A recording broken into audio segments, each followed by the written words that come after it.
What's up, guys? Welcome back to the Sports Degenerate Podcast. We got another waiver wire show for week 7. For the people that are new, I post a separate episode for each position. So whether you're listening on the podcast or watching on YouTube, check out my page. There is a separate episode for quarterback, running back, wide receiver, and tight end. Let's hop into it. I have 7 running backs for you guys. All of these players are 33% rostered or less, so they should be pretty available in your league. My number 1 running back pickup for week 7 is Kimani Vidal for the Chargers. So the reason I have him number 1 is because he is guaranteed volume no matter what. A lot of the other guys on this list are backup running backs that got work last week because the starter was hurt, but we don't know for sure that the starter is going to be hurt this week. So if you are desperate for some touches, you need a running back that gets some volume, I would go Vidal for that reason. Okay, so the reason he's guaranteed volume is because Gus Edwards is on IR. So the Chargers backfield for at least the next couple of weeks is going to be a split between J.K. Dobbins and Kimani Vidal. And Vidal made some flash plays in week 6. He showed the ability to catch passes, make explosive plays, so I expect him to get more opportunities going forward.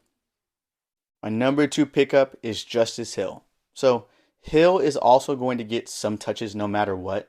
We've seen him have some great games multiple times this year. He is the passing downs back for the Ravens, who are one of the best offenses in the league. There's always upside with him just because he's on a great offense, but we've also seen some single-digit games from Hill as well. So he's not consistently good, but like I said, if you just need a running back that is going to get touches, Hill is a great option. Okay, there are 5 more running backs I have. All of them depend on injuries. All of them are backups who got work last week, but aren't guaranteed work this week.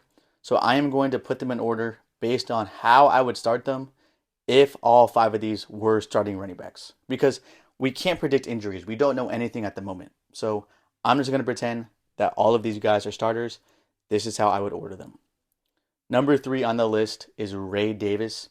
We saw him have a breakout game Monday night against the Jets, and he looked pretty good on tape.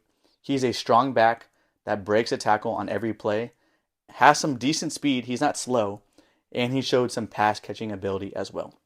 If James Cook is out in week 7, he would be an easy starter in your lineup. Number 4 is Ty Chandler. So he's also on one of the best offenses in the league in the Vikings.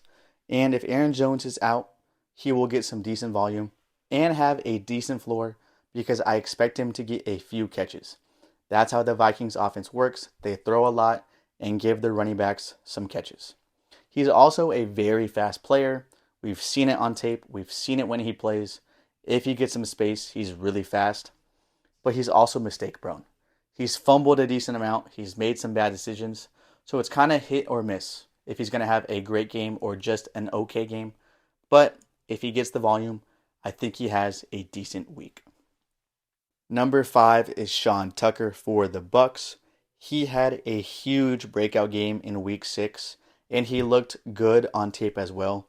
He had a good combo of speed and strength. His vision looked good. It looked like he knew when to hit the holes, and he showed the ability to catch passes. He did split work with Bucky Irving, who I also like as a talent. He's been on the waiver wire list before. I think Bucky Irving is also very good. But if Rachaad White doesn't play again, Sean Tucker would 100% be an RB2 in your lineup.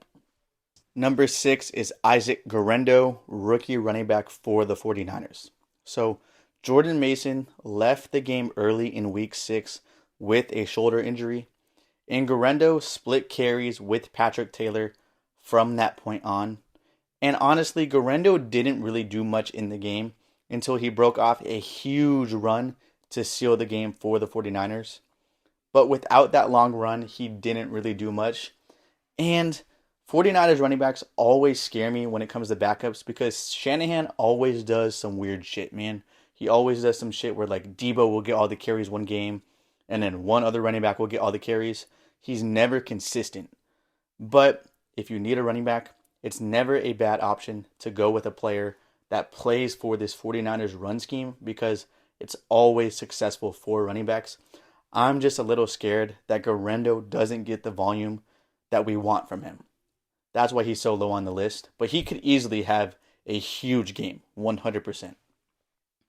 Last running back is Jalen Wright for the Dolphins. So he is also a rookie. He saw a season high 13 touches in week 5 because Devon Achane went out with a concussion. He also looked pretty good on tape. He honestly reminds me of his teammate Raheem Mostert. That's what he looked like to me. Good speed with a little bit of size as well. The only thing that I'm worried about with Wright is that Achane's concussion was 2 weeks ago because the Dolphins were on bye last week. So I would guess Achane plays, but like I said, you can't predict injuries. You never know.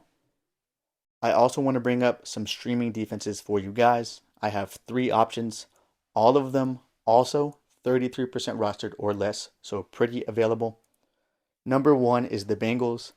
They play the Browns, who might be the worst offense in the NFL, and the Browns have allowed the most sacks in the NFL, which is great for fantasy.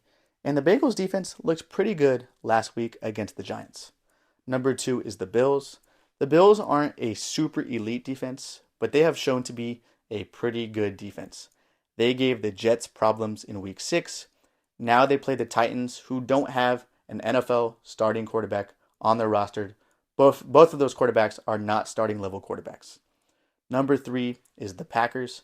They don't have a good matchup. They play the Texans, who good quarterback, good offense, so not a good matchup. But at this point, we have to consider the Packers as a good defense. They have had at least 1 turnover in all 6 games, and in some games, multiple turnovers. So I think we keep riding the momentum. I still would rather have the Bills and Bengals because they have better matchups, but I don't mind the Packers. So those are 3 streaming defenses for you guys. Like I said, I have a separate waiver wire episode for each position. So go check all of them out. Thanks for watching. Thanks for listening. I love all of you.